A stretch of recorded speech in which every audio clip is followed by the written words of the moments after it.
In this video, I'd like to present a very powerful harmonic idea called chord substitutions. And this idea refers to the fact that sometimes when you see a chord, you can change it for another chord or another group of chords. There are many rules and ideas for chord substitutions, so I think this is best served by being very practical. And what I'm going to do is I'm going to start out with a very simple harmonic progression and spice it up as we go. So let's take the C major scale, everybody's favorite scale, and the scale has the notes C, D, E, F, G, A, B, C. And what I'm going to do is I'm going to play a C major chord followed by a G major or G major 7th chord. And what I'm doing in terms of degrees of the scale is I'm playing the first degree, this is the C, followed by the 5th degree, 1, 2, 3, 4, 5, which is a G.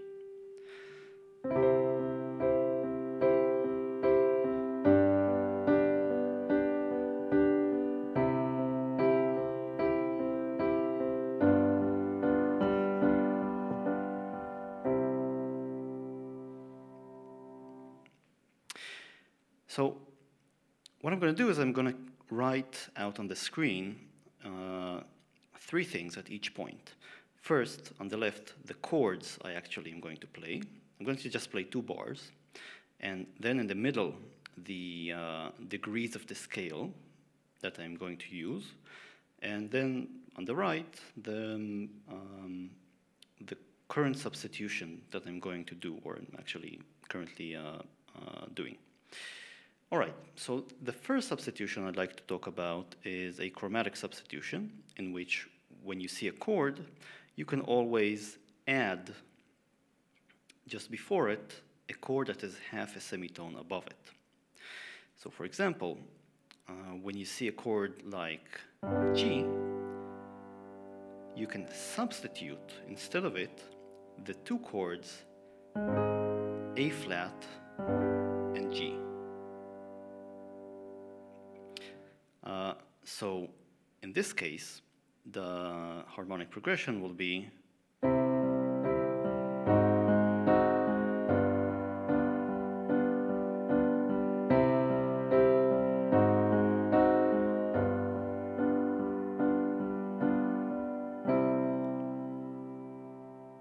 so I substituted, instead of G, or G7 in this case, the A flat 7, G7. So I took 1 chord and I expanded it into 2 chords. It's a very simple substitution, and it often works.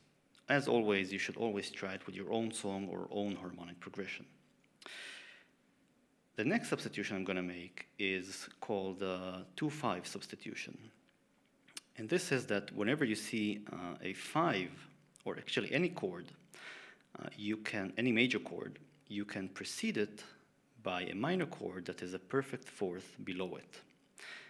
And a perfect 4th, I'll remind you, is 5 semitones. So for example, if I'm looking at G, which is a G major, then counting 5 semitones down, 1, 2, 3, 4, 5, I get a D, and I'm going to play a D minor.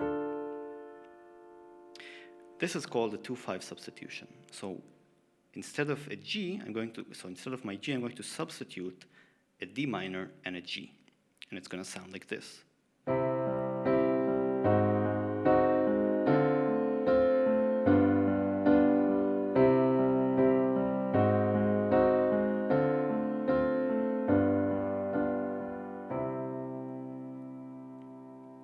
And that was the 2-5 substitution.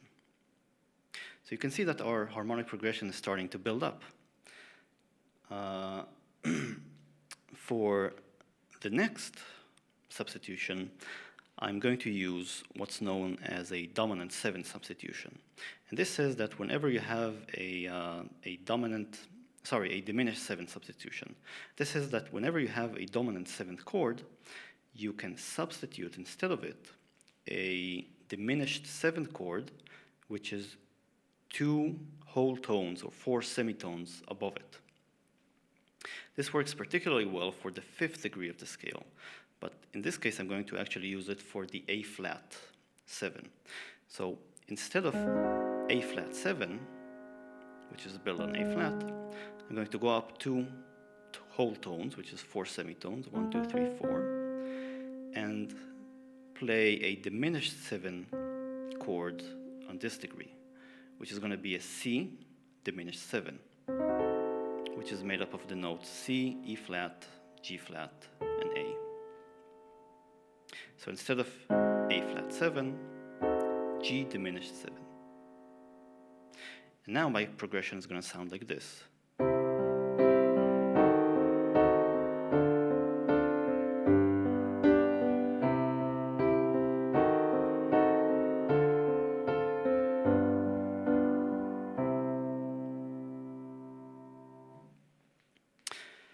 For the next substitution, I'm going to use a sus4 substitution. And this is a simple one.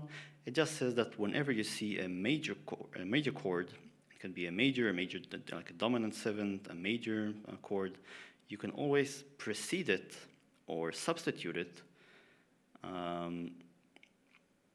for a sus4 version of the same chord. So if I were to play or to encounter a G7, I could substitute it for a G7 sus4, followed by a G7. So I'm just squeezing in a sus4 chord before it. So instead of just, I'm going to play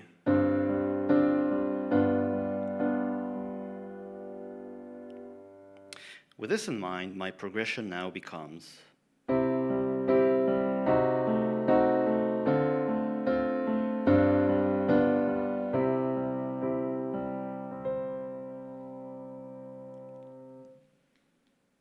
all right. Now I'm actually going to backtrack a few steps so I can show you a different set of substitutions. I'm going to start out again from the C to the G that we started out with, and I'm going to perform a substitution that's called the conjugate minor substitution, and this means that whenever you see a major chord, you can substitute a minor chord for it, which is 3 semitones below it.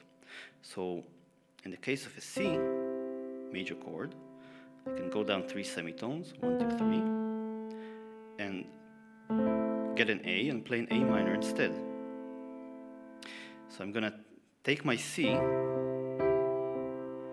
and for the second half of the bar, I'm just going to play the substituted C, which is the A minor.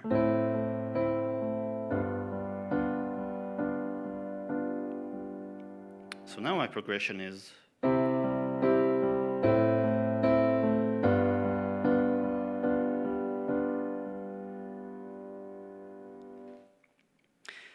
now I'm going to use the 2-5 substitution again, but this time I'm going to use it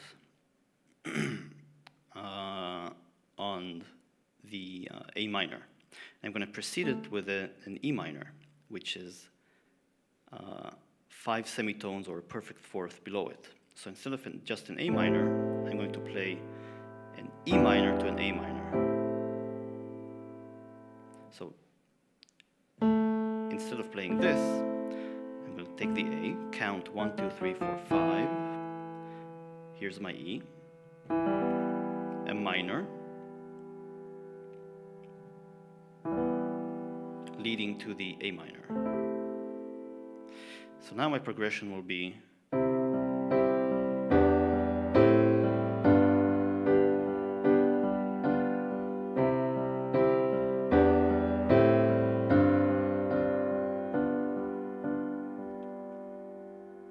I snuck a sus4 substitution in there for the G chord. You can add it or disregard it. So I'm going to add another 2-5 substitution in here, this time for the G chord. So I'm going to substitute G for a D minor G. just like I did in the previous iteration. Here's how it's going to sound.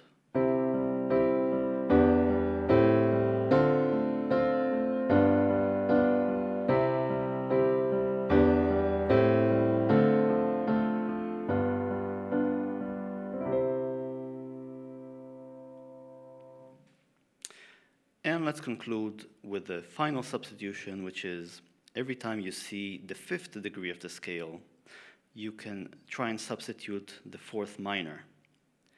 In the case of the C major scale, whenever you see a G, which is the 5th degree, the 5th major degree, you can instead play the 4th minor, which is an F minor, right? Because the F is the 4th degree of the C major scale. 1, 2, 3, 4. Let's play it.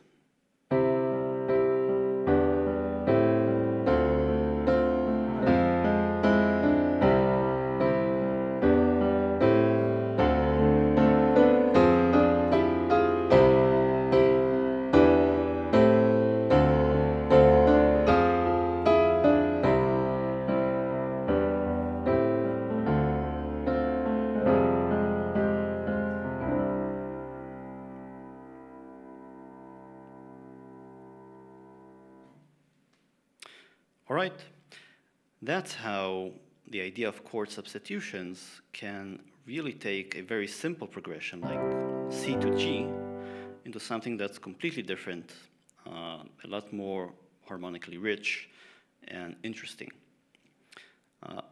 I've outlined some of the more common chord substitutions out there, but there are many more, and I'm sure you'll discover some just by experimenting.